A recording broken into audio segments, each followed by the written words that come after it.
반갑습니다. 키움TV의 김덕기입니다. 자, 오늘은 이런 딸, 아들 미용시키지 마세요 라는 주제로 방송을 하도록 하겠습니다.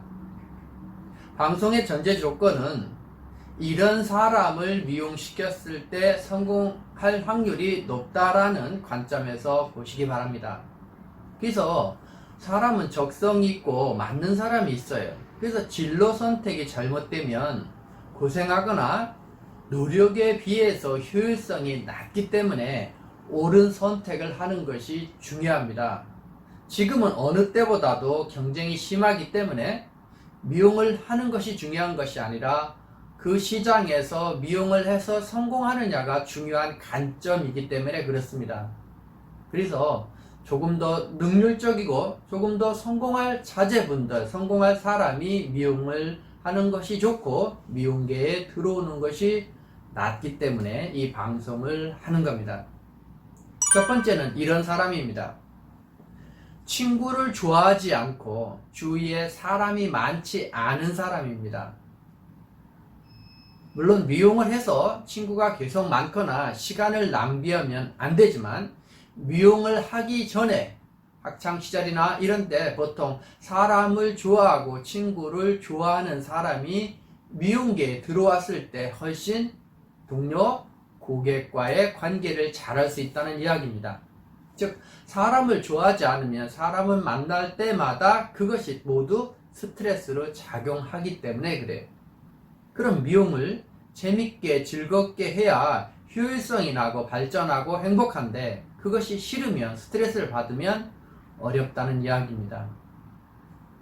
그래서 보통 운동을 좋아한다든지 친구가 많은 사람들을 선택하는 것이 미용을 했을 때 그 자제분들이 성공할 확률이 높다라는 부분으로 이해하시면 되겠습니다.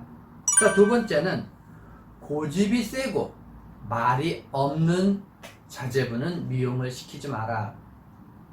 제가 강의 중에 그렇게 이야기합니다. 고집이 세면, 즉 남의 것을 받아들이는 그 흡수력이 약하면 성장이 어려워요. 그럼 나중에 자기가 성장이 어렵고 매출이 안 오르고 거기에 대한 봉급이나 결과가 없으면 빨리 지치기 때문에 그래요.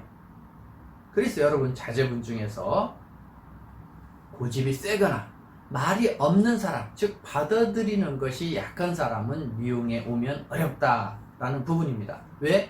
미용은 시작해서 미용학원에서 자격증을 따고 미용사가 돼서 끝나는 것이 아니라 미용은 전문직이기 때문에 의사가 그렇듯이 새로운 변화, 새로운 메뉴를 끊임없이 공부하고 배우지 않으면 안 되는 직업입니다. 다시 말해서 예전처럼 한번 배워서 평생 쓰는 직업으로서의 미용이 아니라 한번 배워서 계속 진화해야만이 성공하는 직업으로 바뀌었기 때문에 그렇습니다. 자, 그 다음에 세 번째는 무심하고 무표정한 사람. 사람에 대해서 관심이 있고 자기 주위의 표현력이 높아야 돼요. 특히 제가 매출 향상을 위해서 고객 설득 향상 방법, 즉 고객 설득 방법에 대한 강의를 합니다만은 이때 무엇보다도 중요한 것이 그 디자이너의 표정입니다. 일종의 미러링이죠. 상대에 대한 관심, 이것을 표정으로 다 어필해야만이 매출이 일어나요.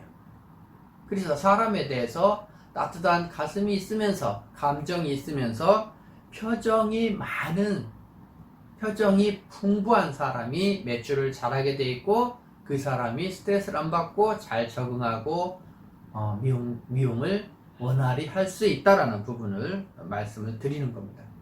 자, 그 다음에 네 번째는 손재주 있는 사람을 미용시키지 마라.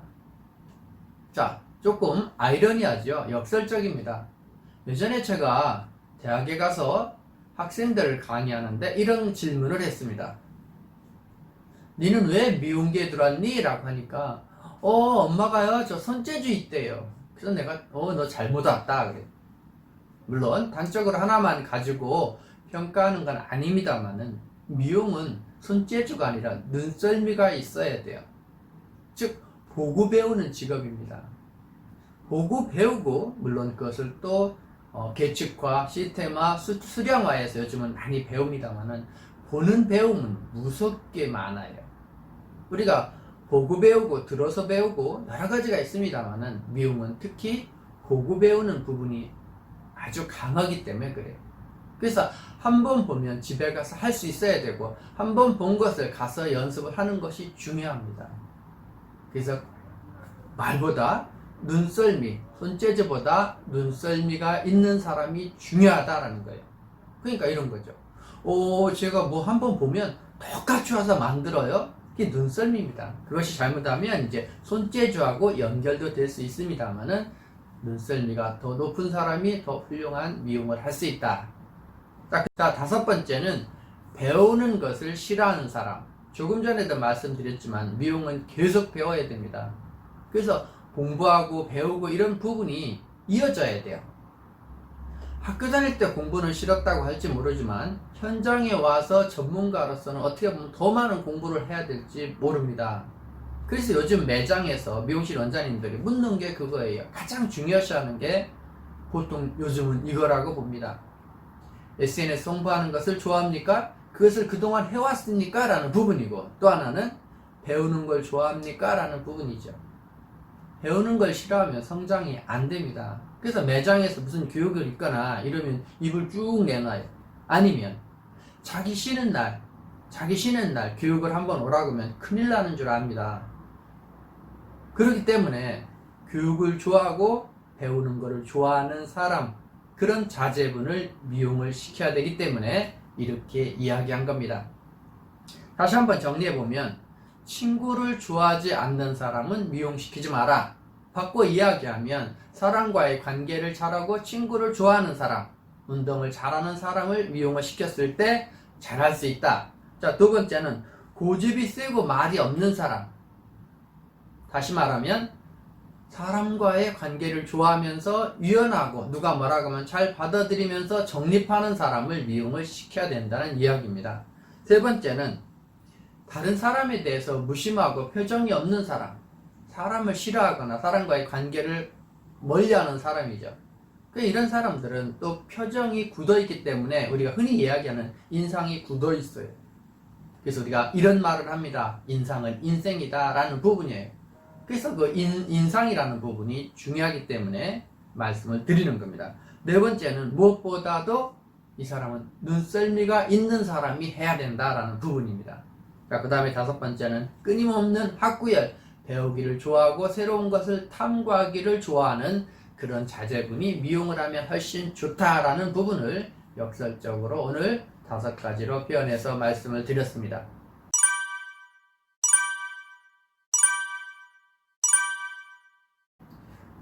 자제분이 아니더라도 동생, 주위에 미용하려고 하는 사람들이 어떤가를 보고 이 기준을 가지고 여러분이 조언하시는데 활용했으면 좋겠습니다. 자, 오늘은 여기까지입니다. 기용TV의 김덕희였습니다. 감사합니다.